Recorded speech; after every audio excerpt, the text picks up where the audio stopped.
The DVSA are now enforcing changes in the way we need to record our tachograph data. Supposedly, these changes came into force at the beginning of this year, but I was yesterday years old when I found out about them, so I imagine a lot of you won't know about them either. So in this video, we're going to go through what they are and what we all now need to do. Health warning, please step away from any solid surfaces you might be near, because by the end of this video, you will want to smash your head off of every single one of them. So get ready to listen in to what the RHA are calling the fastest, non-urgent, profound legislative change in the EU ever.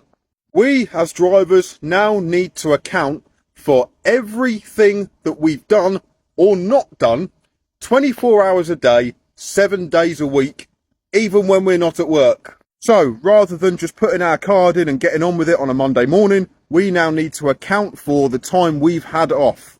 So this loosely translates to a lot more manual entries to fill in the blanks. So just having a blank card over a weekend and then popping it back in on Monday morning will no longer be good enough. You have to confirm your activity over that weekend. This also means that trampers will not be able to remove their card from the reader at the end of each shift while they're sleeping in their cabs, which you shouldn't do anyway, but now you will not be able to.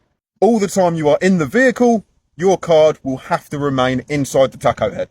And what this means for day and night drivers is that at the start of every shift, you ensure that it is inputted into your tacho that you've been on rest since your last shift ended. Now, here's where it gets really messed up.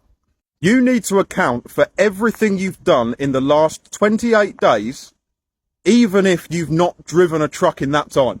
So, for example, you're a mechanic and you've got an HGV license. You drive trucks as and when to cover illnesses and holidays. You've not driven a truck for the last 4 weeks, but someone goes off sick, so you jump in one and drive it. You would need to do a manual entry for every day of the 28 days before that shift to confirm when you were working, when you were on rest.